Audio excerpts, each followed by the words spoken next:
আমার মনে হয় বর্তমানে সবথেকে কঠিন কাজ হচ্ছে একজন মানুষ চেনা। কারণ মানুষের এখন এত তাড়াতাড়ি ভোল পাল্টে যায়, রূপ পাল্টে যায়, গিরগিটির মতো নিজের রং পাল্টে নেয় যে আমরা একটা সময়ে যে মানুষটার সম্পর্কে এটা জানতাম যে মানুষটা খুব ভালো, সেই মানুষটারই পরবর্তী রূপ দেখে আমরা কিন্তু চমকে উঠি এবং আগে সেই জানা শোনা চেনা মানুষটাকে কোথাও আর খুঁজে পায় না। তো আমাদের লাইফের জন্য একজন সঠিক জীবনসঙ্গী নির্বাচন করা খুব গুরুত্বপূর্ণ। একটা ছেলেরও যেমন গুরুত্বপূর্ণ, একটা মেয়েরও তেমন গুরুত্বপূর্ণ। কিন্তু এইখানে ম্যাক্সিমাম মানুষই ভুল করে। প্রথম দিকে সম্পর্কটা খুব ভালো থাকে, মানুষটা মনে হয় যেন ভীষণ ভালো, কিন্তু পরবর্তীতে সব পাশা যেন আস্তে আস্তে উল্টে যায়। কিন্তু তবুও আমাদের একজন সঠিক জীবনসঙ্গী নির্বাচন করতেই হবে, কারণ জীবনটাকে সুন্দর করতে গেলে পাশের মানুষটাকে খুব ভালো একজন মানুষ হতে হবে এবং সঙ্গে নিজেকেও একজন ভালো মানুষ হতে হবে। তো আজকে আমি যেহেতু না আমরা বারবার দেখতে পাচ্ছি ছেলেরাই মেয়েদেরকে চিনতে পারে না, ছেলেরাই কিন্তু বেশি ঠকে যায়। তো ছেলেদেরকে 5টি লক্ষণের কথা বলবো মেয়েদেরকে নিয়ে। তোমরা যদি একটু মিলিয়ে নাও তাহলে না অল্প হলেও আঁচ করতে পারবে যে মেয়েটি কেমন এবং তার সঙ্গে আদৌ সম্পর্কটা লং টাইম কন্টিনিউ করা যায় কিনা সেটা একটু হলেও তুমি চেক করে নিতে পারবে। কারণ দেখো, একটা ছেলের জীবনে একটা মেয়ের ভূমিকা কিন্তু ভীষণ গুরুত্বপূর্ণ থাকে। কারণ কি বলতো, একটা ছেলে যখন একটা মেয়েকে জীবনসঙ্গী করে তখন কিন্তু তার পুরো পরিবারের দায়িত্ব থাকে ওই সম্পর্কটার মধ্যে। কারণ তার যে পাশের মানুষটি সে যদি একজন ভালো মানুষ না হয় তাহলে কিন্তু ওই পরিবারটাকে কখনোই সুন্দর রাখতে পারবে না, আর বিশেষ করে ওই ছেলেটিকে ভালো রাখতে পারবে না। সে যদি সবসময় মানসিক অশান্তির মধ্য দিয়ে দিন কাটায় তাহলে কিন্তু সে কর্মজগতে পিছিয়ে যাবে, সামাজিকভাবে অনেক চাপের মধ্যেও থাকবে। কারণ যখন তার সম্পর্কটা ভালো থাকবে না, তার যে সঙ্গী সে যখন তার পরিবারটাকে ভালো রাখতে পারবে না, তাকে ভালো রাখতে পারবে না, তখন কিন্তু সমাজ থেকেও একটা চাপ, পরিবার থেকেও একটা চাপ তার উপরে পড়ে। তো এই কারণেই না ছেলেদেরকে অনেক বেশি সতর্ক হতে হয়, যদিও এই একই সতর্ক মেয়েদেরও হতে হয়। কিন্তু ওই যে বললাম, ছেলেদের কিন্তু দায়িত্ব অনেক বেশি থাকে, কারণ তাকে বাইরের জগতের সঙ্গে কিন্তু লড়াই করতে হয় প্রতিনিয়ত। তো ঘরটা যদি শান্তিপূর্ণ থাকে, যদি সে সারাদিন পর বাড়ি এসে বা সারাদিন কাজের শেষে তার প্রিয় মানুষটির সঙ্গে যখন কথা বলে তখন যদি রিল্যাক্স ফিল করে, তার যদি মনের মধ্যে শান্তি আসে তার সাথে কথা বলে, তাকে নিয়ে যদি সে শান্তি ফিল করে, তাহলে কিন্তু সে লাইফে অনেক দূর এগিয়ে যেতে পারে। আর প্রতিবার আমি বলে থাকি, একটা মেয়ে কিন্তু চাইলে একটা ছেলের গোটা জীবনটা পাল্টে দিতে পারে, সুন্দর করে তুলতে পারে। আবার একটা মেয়ে চাইলে একটা ছেলের জীবন নরকও বানিয়ে দিতে পারে। তো মেয়েদের ভূমিকা কিন্তু খুব গুরুত্বপূর্ণ। তো চলো জেনে নিই 5টি লক্ষণ কি কি, যেই লক্ষণগুলি একটি মেয়ের মধ্যে যদি তুমি দেখো তাহলে অবশ্যই শিওর হয়ে যেও সে তোমার উপযুক্ত লাইফ পার্টনার হতে পারবে। এই গুণগুলি থাকলে তাকে তুমি নিশ্চিন্তে তোমার জীবনে কিন্তু গ্রহণ করতে পারো। তবে সব কটা গুণই যে তার মধ্যে থাকতে হবে তা কিন্তু নয়। এর মধ্যে কিছু লক্ষণও যদি থাকে তাহলে অবশ্যই তোমার জীবনটা সুন্দর হবেই হবে। তবে প্রথমেই এর সঙ্গে আরও একটা কথা কিন্তু মাথায় রাখবে, অনেক মেয়ে রয়েছে হয়তো একটু অন্য টাইপের, তুমি কিন্তু চাইলে সেই মেয়েটাকেও পাল্টে নিতে পারো। তাকে সুন্দর করে বুঝিয়ে কোনটা ঠিক কোনটা ভুল এটা যদি কোনো ছেলে সুন্দর করে বোঝায় তাহলে মেয়েরা কিন্তু সেই কথাগুলি নেয়, অনেক মেয়েই নেয়।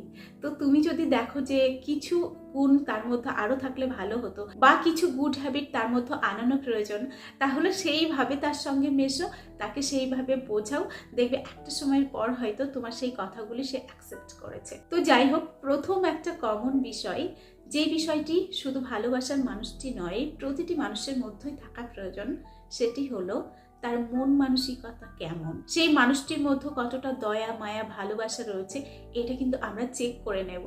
দেখো, এইখানে আরও একটা বিষয় আমি নক করাবো, সেটা হচ্ছে প্রথম কথা বলে কিন্তু তুমি কিচ্ছু বুঝতে পারবে না, কারণ তার কাছ থেকে সব কিছু ভালোই পাবে। কারণ কিছু মানুষ থাকে যারা কিন্তু কথার মাধ্যমে নিজেদেরকে খুব ভালো প্রমাণ করে, কিন্তু যেই কথাগুলি সে বলছে আদৌ মানুষটি কিন্তু সেরকম নয়। কারণ কিছু মানুষ রয়েছে ভীষণ চালাক, তারা কিন্তু জানে কথার মাধ্যমে একজন মানুষের মন গলিয়ে দেওয়া যায়। তাদের কিন্তু এই পদ্ধতি জানা রয়েছে। তো শুধু কথা নয়, তার ব্যবহারগুলো দেখো, সে মানুষকে নিয়ে কি ভাবছে, শুধু তোমাকে নিয়ে নয়, অন্যান্য মানুষকে নিয়ে, বাইরের মানুষকে নিয়ে কি ভাবছে সেটা না একটু হলেও তুমি নজর দাও সেদিকে। তার চিন্তাভাবনা কেমন।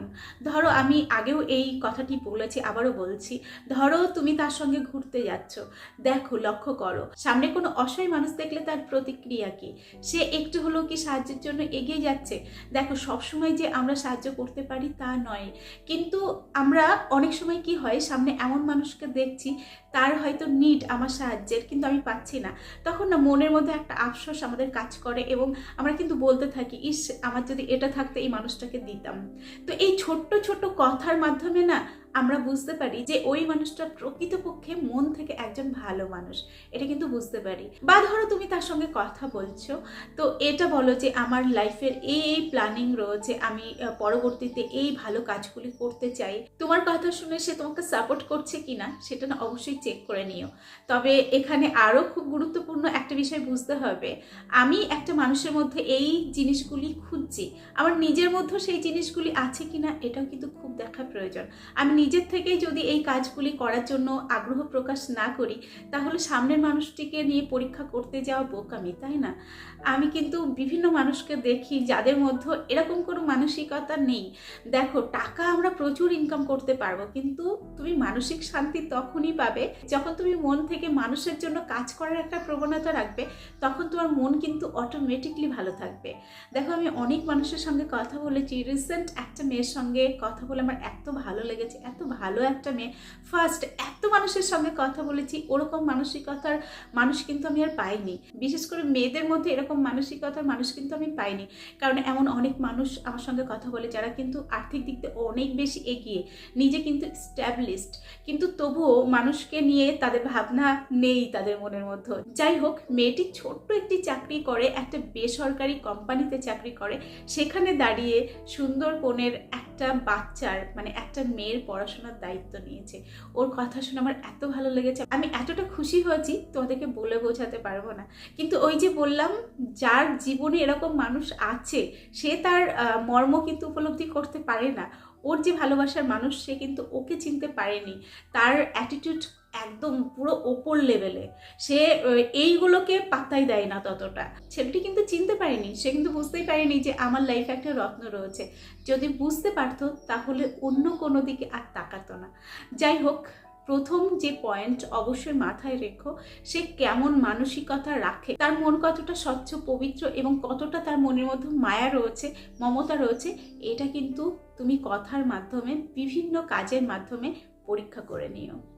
2 নম্বর যে কথাটি অবশ্যই মিলিয়ে নেবে সেটি হলো, আমি আগেই বললাম একটি ছেলের জীবনে একটি মেয়ের ভূমিকা থাকে ভীষণ গুরুত্বপূর্ণ। তো তোমার সুখে দুঃখে সমস্ত সময়ে সেই মানুষটি পাশে থাকবে কিনা অবশ্যই কিন্তু চেক করো। কিছু কিছু সময় তোমার ব্যর্থতা, তোমার জীবনে কোনো খারাপ কঠিন পরিস্থিতি এলে সেটা তার সঙ্গে শেয়ার করো এবং দেখার চেষ্টা করো ওই সময় সে কি ভাবছে বা কি বলছে, কতটা তোমাকে সঙ্গ দিচ্ছে অবশ্যই কিন্তু দেখো। এবং হয়তো তুমি এই মুহূর্তে কিছু করো না, কিন্তু তোমার বাবা তো রয়েছে, তার সম্পর্কে কিছু কথা বলো যে আমার বাবা এরকম কষ্ট করে আমাদের সংসারটাকে চালায়, অনেক বেশি স্ট্রাগল করছে, আমি লাইফে দাঁড়িয়ে এই কাজগুলি করতে চাই। বা কথায় কথায় এটা জানাও যে আমাদের আর্থিক অবস্থা আগে ভালো ছিল, কিন্তু এই মুহূর্তে খুব একটা ভালো জায়গায় নেই, যদি ভালো জায়গায় থাকেও তাও তুমি এটা জানাও। এবং সে কি বলে অবশ্যই কিন্তু দেখো, যদি একজন ভালো মানুষ হয় তাহলে কিন্তু তোমাকে আশ্বস্ত করবে এবং এটা বলবে একদম টেনশন করো না, আমি তোমার সঙ্গে রয়েছি, তুমি ভালো করে মন দিয়ে পড়াশোনা করো বা ভালো করে মন দিয়ে কাজ করো, একটা সময় ঠিক তুমি তোমার লাইফে এগিয়ে যেতে পারবে এবং সমস্ত সমস্যা দূর হয়ে যাবে। আমরা ঠিক দুজন মিলে পরিবারটাকে গুছিয়ে নিতে পারবো, সুন্দর রাখতে পারবো সবাইকে, এটা কিন্তু সে বলবে। 3 নম্বর খুব গুরুত্বপূর্ণ একটা বিষয় অবশ্যই লক্ষ্য করো, সেটি হলো তার মধ্যে কোনো দম্ভ বা অহংকার আছে কিনা দেখো। কারণ অনেক মেয়েদের মধ্যেও কিন্তু এটা থাকে, প্রচুর অহংকারী হয়, প্রচুর দম্ভ থাকে তাদের মধ্যে।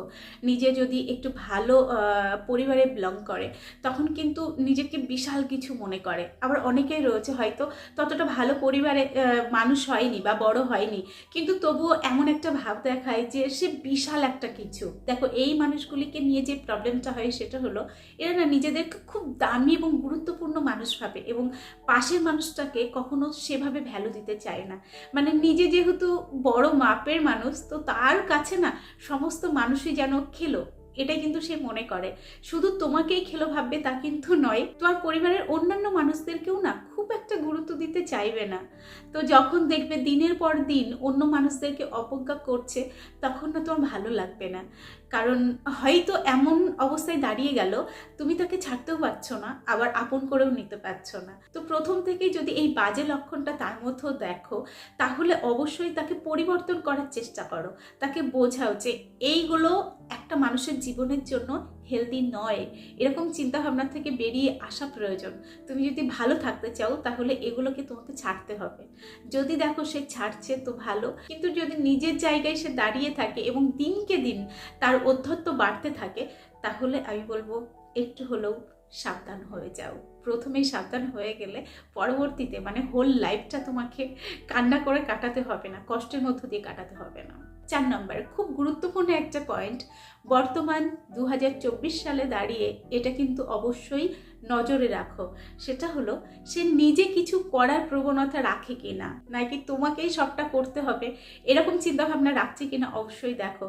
দেখো, বর্তমান যে পরিস্থিতির মধ্য দিয়ে আমরা যাচ্ছি তাতে করে সামান্য হলেও দুজনকেই ইনকাম করতে হবে। হয়তো মেয়েরা ছেলেদের মতো অত বেশি ইনকাম করতে পারবে না, কিন্তু কিছু না কিছু করার প্রবণতা যেন তার মধ্যেও থাকে। কিন্তু এই প্রবণতাটা সবার মধ্যেও থাকে না। অনেকেই এখনও কিন্তু ভাবে না যে আমাকেও লাইফে কিছু করতে হবে। যদি না থাকে তাহলে তুমি অল্প অল্প করে তাকে বোঝানোর চেষ্টা করো। আমার মনে হয় প্রত্যেকটা মানুষকে নিজের পায়ে দাঁড়ানো উচিত এবং নিজের দায়িত্ব নিজে নেওয়া উচিত। অল্প করে হলো, মানে আমি হয়তো আমার পুরো দায়িত্বটা নিতে পারছি না, কিন্তু কিছু কাজ নিজের জন্য করতে পারছি। এবং এর থেকেও যেটা গুরুত্বপূর্ণ সেটা হলো, যদি আমি কিছু নাও করতে পারি, অন্তত পক্ষে আমি আমার পাশের মানুষটাকে যেন সাপোর্ট করতে পারি।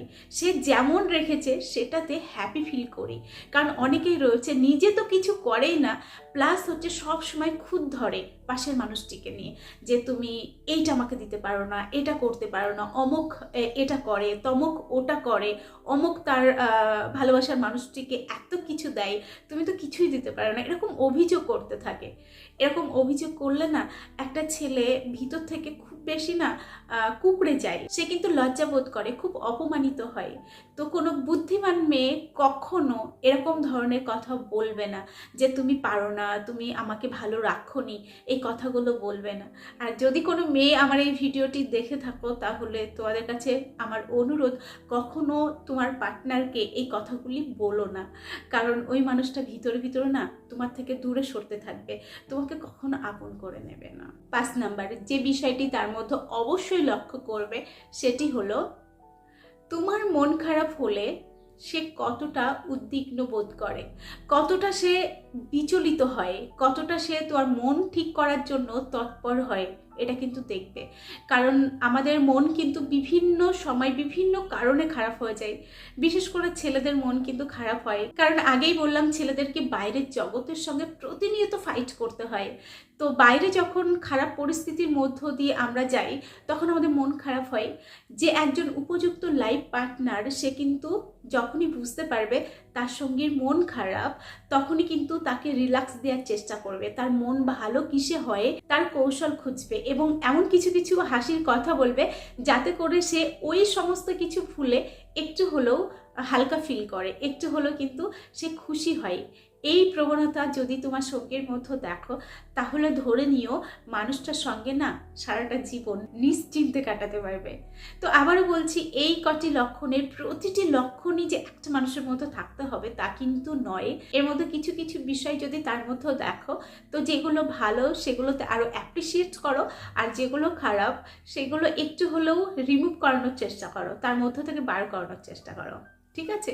তো চলো আজকের ভিডিও এখানে শেষ করছি। এতক্ষণ আমি তোমাদের সঙ্গে ছিলাম, তোমাদের বন্ধু রোজিনা ব্যানার্জি। আবার তোমাদের সঙ্গে দেখা হচ্ছে নেক্সট ভিডিওতে। ততক্ষণ সকলে ভালো থেকো, সুস্থ থেকো।